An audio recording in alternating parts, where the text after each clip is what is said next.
నమో కనకదుర్గ. జై శ్రీరామ్. శ్రీమాత్రే నమః. శ్రీ గురుభ్యో నమః. 2024 సంవత్సరం ఏప్రిల్ నెల వార ఫలితాలు. 2024 ఏప్రిల్ 21వ తారీఖు నుంచి ఏప్రిల్ 27వ తారీఖు వరకు కూడా ద్వాదశ రాశుల వాడికి గోచార గ్రహస్థితిలో ఏ ఫలితాన్ని ఇస్తూ ఉంది. దానికంటే ముందుగా ఈ వారం యొక్క గోచార గ్రహస్థితులు. మేషరాశిలో గురు భగవానుడు సంచారము. గురు భగవానుడు సూర్యనారాయణ మూర్తితోటి కూడి మేషరాశిలో సంచారం చేస్తూ ఉన్నారు. కన్యా రాశిలో కేతుదేవుని సంచారము, మకర రాశిలో శనైశ్వరుని సంచారము, ఆఖరిదైన మీనరాశిలో రాహు భగవానుడి సంచారము, వక్రించిన బుధుడితోటి కూడి రాహు భగవానుడి సంచారము. ఈ వక్ర బుధుడు ఈ వారం చివరిలో వక్రం నుంచి బయటకు వస్తారు. అంటే 25వ తారీఖు నుంచి వక్రగతిలోంచి బుధ భగవానుడు బయటకు వస్తాడు. 24వ తారీఖు వరకు కూడా ఆయన వక్రగతిలోనే ఉంటాడు. 25 నుంచి వక్రగతిలోంచి బయటకు వస్తున్నాడు. శుక్ర భగవానుడు కూడా మీనరాశిలో సంచారము. మీనరాశిలో ఉన్న శుక్రుడు 25వ తారీఖు నుంచి మీనరాశి నుంచి మేషరాశిలోకి రాబోతూ ఉన్నాడు. మేషరాశిలో 3 గ్రహాలు వరుసగా, అలాగే మీనరాశిలో కూడా రాహువు బుధుడు 24వ తారీఖు వరకు శుక్రుడితోటి కూడి 3 గ్రహాలు. 24 నుంచి రాహువు వక్రస్థితి నుంచి బయటికి వచ్చిన బుధుడితోటి కూడిన రాహువు సంచారము. కుజుడు సంచారము కుంభరాశిలో జరుగుతుంది. శనీశ్వరుడితోటి కూడిన కుజ సంచారము కుంభరాశిలో జరుగుతుంది. కుంభరాశిలో కుజ భగవానుడు సంచారము. ఆయన రాశి అయిన మేషరాశిలో సూర్యనారాయణ మూర్తి మరియు గురు భగవానుడి సంచారము. ఈ నేపథ్యంలో ఈ వారం ద్వాదశ రాశుల వాళ్ళకి ఎలాంటి ఫలితాలు, శుభ ఫలితాలు చోటు చేసుకోబోతున్నాయి, ఈ విషయాలన్నీ మనం తెలుసుకుందాం. ఈ వారం యొక్క విశేషాంశం ఏమన్నా ఉందా, ఇది ఒకసారి మనం పరిశీలిద్దాం. ఈ వారం యొక్క విశేషాంశము సూర్యనారాయణమూర్తి తన ఉచ్చ రాశి అయిన మేషరాశిలో సంచారం జరుపుతూ ఉన్నారు. ఉచ్చ స్థానమైన మేషరాశిలో ఆయన మామూలుగానే ఆయన ఉచ్చ రాశి అయిన మేషరాశిలో సంచారం చేస్తుంటే చాలా మంచి ఫలితాన్ని ఆ ద్వాదశ రాశుల వాళ్ళకి ప్రసాదిస్తాడు. అలాంటిది జీవకారకుడైన బృహస్పతితోటి కూడి సంచారము. అలాగే ఈ నెల 24వ తారీఖు నుంచి శుక్ర భగవానుడు కూడా, అంటే ఇద్దరు గురువర్యుల సమక్షంలో సూర్యనారాయణమూర్తి సంచారం మేషరాశి. అది కూడా మేషరాశి కాలపురుషుడి కుండలిలో ప్రథమ రాశి మేషరాశి. ఈ ప్రథమ రాశిలో సూర్యనారాయణమూర్తి ఉచ్చస్థానం తీసుకున్న అద్భుతమైన రాశిలో గురు భగవానుడు, దేవతల గురువైన గురు భగవానుడు, దైత్య గురువైన శుక్రాచార్యులతోటి కూడి సూర్యనారాయణమూర్తి సంచారము అద్భుత ఫలితాన్ని ద్వాదశ రాశుల వాళ్ళకి కూడా ఇవ్వబోతోంది. ఈ అద్భుత ఫలితాలు ఏ విషయాల్లో ప్రభావం చూపబోతుంది, ఏ విషయాల్లో ఈ అద్భుత ఫలితాలు వర్తిస్తాయి ద్వాదశ రాశుల వాళ్ళకి, ఇది మనం తెలుసుకుందాం. ఇది తెలుసుకోవడానికి ముందుగా ఈ వారం 24వ తారీఖు నుంచి కూడా అందరికీ చక్కటి ఆత్మస్థైర్యం ఉంటుంది, మనోధైర్యం ఉంటుంది. విల్ పవర్ తోటి పనులన్నీ కూడా చకచకా చేసుకునే సమర్థత అందరికీ వర్తిస్తుంది. 27 నక్షత్రాల వాళ్ళకిను అలాగే ద్వాదశ రాశుల వాళ్ళకి కూడా ఈ పాయింట్ వర్తిస్తుంది. ఎవరికైనా ఆరోగ్య సమస్యలు ఉంటే ఆరోగ్య సమస్యలు సెట్ అయ్యే విధంగా మంచి వైద్యం దొరకడము, తదితర అంశాలన్నీ కూడా ఆ చల్లని సూర్యనారాయణమూర్తి కృప వల్ల అవ్వడానికి బగబగా మండుతూ ఉన్నా సరే వేసవిలో ఆయన లేనిదే మన ఉనికి మన మనుగడ ఉండదు. కాబట్టి ఆయన మనకి ఎలాగైతే ఆయన కాంతిని తీసుకొని చంద్రుడు చల్లగా వెన్నెల్ని కురిపిస్తాడో, ఆయన కాంతితోటి మన జీవితంలో పచ్చదనము, చల్లదనము శోభాయమానంగా ఉంటుంది. ఇప్పుడు మనం ద్వాదశ రాశుల వాళ్ళకి కూడా ఈ గోచర గ్రహస్థితులు ఎలాంటి ఫలితాలు ఇస్తున్నాయి అన్న విషయాలు ఒక్కసారి పరిశీలిద్దాం. ద్వాదశ రాశుల్లో ప్రథమ రాశి అయిన మేషరాశి వారికి ఈ వారం యొక్క వారఫలాలు. మీ రాశిలోనే సూర్యనారాయణమూర్తి సంచారం, మీ రాష్ట్రాధిపతి అయిన కుజుడు లాభస్థానంలో సంచారము. వృత్తి వ్యాపారాల్లో మంచి అనుకూలతను చవి చూస్తారు మీరు. ఈ వారం నుంచి ప్రారంభమవుతుంది మంచి అనుకూలతలు చూడడం. ఎప్పటి నుంచో జడంగా ఉన్న పనులన్నీ కూడా ముందుకు సాగుతాయి, ముందుకు కదులుతున్నాయి. అమ్మయ్య, అసలు ఇప్పుడు ఎప్పుడైనా ఒకసారి రైలు ఎక్కినప్పుడు అవుటర్లో పడేసి అసలు కదులుతుందా కదలదా అని జనాల పేషెన్స్కి ఎలాగైతే టెస్టింగ్ ఉంటుందో, కొన్నిసార్లు మన జీవితంలో కూడా కొన్ని పనులు జడంగా ఉండిపోతాయి, ముందుకు కదలవు పెట్టవు. అలా జడంగా ఉన్న పనులు కనుక మీకు ఏమన్నా ఉంటే అవి ఈ వారం నుంచి ముందుకు సాగడానికి చాలా చక్కటి అవకాశం ఉంది. కుజుడు మీకు లాభస్థానంలో ఉండి శనీశ్వరుని చో అని కోరుతూ ఉన్నాడు.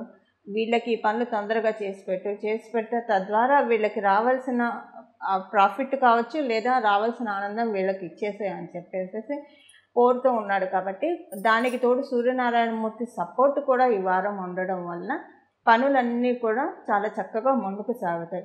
తెలియని ఆత్మవిశ్వాసం అని కాదు, తెలిసే మంచి ఆత్మవిశ్వాసం ఉంటుంది. మీ మొహంలో ఒక గ్లో వస్తుంది, కాన్ఫిడెన్స్ వస్తుంది. ఈ ఆత్మవిశ్వాసం ఉండడం వల్ల మొహంలో అది తెలుస్తుంది. ఎప్పుడైనా సరే ఆత్మవిశ్వాసం ఇచ్చే అందము ఇంకా మనం ఎన్ని చేసినా, మనం ఎన్ని రకాల ప్రయత్నాలు చేసినా సరే రాదు. ఆత్మవిశ్వాసం ఎవరికైతే ఉంటుందో వాళ్ళ మొహంలో అందము తొణికిసలాడుతూ ఉంటుంది. అలాంటి ఆత్మవిశ్వాసము ఈ వారం మీకు చక్కగా రావడానికి సూర్యనారాయణమూర్తి ఆశీస్సులు. దానికి తోడు జీవకారకుడైన బృహస్పతి కూడా అక్కడే ఉన్నాడు. కాబట్టి మీ ఆత్మవిశ్వాసాన్ని మరింత జీవం పోసే విధంగా గురు భగవానుడు ఆశీస్సులు అందిస్తున్నాడు. ఈ వారాంతంలో శుక్ర భగవానుడు కూడా మేషరాశిలోకి వస్తూ దాన్ని మరింత బలోపేతం చేస్తూ ఉన్నాడు. ఇలా మనం చూసుకుంటే కనుక విద్యార్థినులకి, కాంపిటేటివ్ ఎగ్జామ్స్ రాసే వాళ్ళకి, ఉద్యోగస్తులకి, వ్యాపారస్తులకి అందరికీ కూడా చాలా చక్కగా వెళ్తుంది. చాలా బాగా వెళ్తుంది. ఈ వారం అంతా కూడా చాలా స్మూత్గా వెళ్తుంది. మొండి బకాయిలు ఏమన్నా మీకు రావాల్సినవి ఉంటే అవి వస్తాయి. మీరెవరికైనా ఇవ్వాల్సినవి ఇవ్వలేకుండా ఉంటే పెండింగ్ అమౌంట్స్ అవి మీరు ఇవ్వడానికి అవకాశం, ఒక సోర్స్ అయితే మీకు డెఫినెట్గా ఈ వారం నుంచి మీ జన్మజాతకం సహకారంగా ఉంటే సపోర్ట్ చేయడానికి అవకాశం ఉంది. మీ జన్మజాతకంలో సూర్యనారాయణమూర్తి కనుక నీచులో ఉంటే ఈ ట్రాన్సిట్ మీకు ఇంకా డబుల్ ఇంపాక్ట్ చూపిస్తుంది. చాలా మంచి ఫలితాలు వస్తాయి. అంటే మీరు పుట్టినప్పుడు సూర్యనారాయణమూర్తి మీ జన్మ కుండలిలో కనుక తులారాశిలో ఉన్నాడు ఉంటే కనుక మీకు ఈ ట్రాన్సిట్ ఈ వారం ఇంకా మంచి ఫలితాలు, అంటే రాబోయే రోజుల్లో ఇంకా మంచి ఫలితాలు చూడటానికి చాలా చక్కటి అవకాశం ఉంటుంది. అలా లేకపోయినా మామూలుగా కూడా మేషరాశి వారికి ఈ వారం అంతా కూడా బాగా ఉంది. చాలా వేగవంతంగా పనులన్నీ అవుతాయి. ప్రశాంతంగా ఉంటుంది, చాలా ప్రశాంతంగా కూడా ఉంటుంది ఈ వారం అంతా కూడా. ఇవి మీ మేషరాశి యొక్క ఫలితాలు. చూశారు కదండి మీ రాశి యొక్క ఫలితాలు ఈ వారం చేసుకోవాల్సిన పరిహారం మనం ఒకసారి చూద్దాం. సూర్యనారాయణమూర్తి మేషరాశిలో ఉచ్చి నుండి ఉన్నాడు. కుదిరితే కనుక, అంటే మీకు టైం సహకరిస్తే రాత్రిపూట కొంచెం పెద్దలాడే పడుకోగలిగే అవకాశం ఉన్నవాళ్ళు ఉదయాన్నే సూర్యోదయ పూర్వమే స్నానం చేసి సూర్యనారాయణమూర్తికి అర్ఘ్యప్రదానం చేస్తే చాలా మంచిది. మేషరాశిలో సూర్యనారాయణమూర్తి సంచారం చాలా మంచి ఫలితాలు వస్తున్నాయి. సంవత్సరం వరకు కూడా మనకి కావాల్సిన ఆత్మస్థైర్యాన్ని, మనోనిబ్బరాన్ని, దృఢ సంకల్పాన్ని సూర్యనారాయణమూర్తి ప్రసాదిస్తాడు. ప్రత్యేకించి ఆరోగ్యం భాస్కరాది చేయదు. ఈ సంవత్సరం పొడుగుతా మనం ఆయురారోగ్య ఐశ్వర్యాలతో ఉండాలంటే ఐశ్వర్యప్రదాత, ఆరోగ్య ప్రదాత అయిన సూర్యనారాయణమూర్తిని శరణ వేడాలి. సూర్యనారాయణమూర్తిని ఎలా శరణ వేడాలి ఈ విషయం ఇప్పుడు మనం చూద్దాం. అలాగే సూర్యనారాయణమూర్తి ఆల్రెడీ మీకు హెల్త్ ప్రాబ్లమ్స్ ఏమన్నా ఉంటే ఈ పరిహారం చేసుకోవడం వల్ల, వైద్యులు సూచించిన మందులు తీసుకుంటూ ఈ పరిహారం చేయడం వల్ల తీసుకున్న మందు మీ బాడీకి సెట్ అయ్యి మీకున్న వ్యాధి త్వరితగతంగా నయం అవ్వడానికి చక్కటి ఆస్కారం ఉంటుంది. ఇక మనం ఇప్పుడు పరిహారం ఏంటో చూద్దాం. ఈ పరిహారం అర్ఘ్యప్రదానము.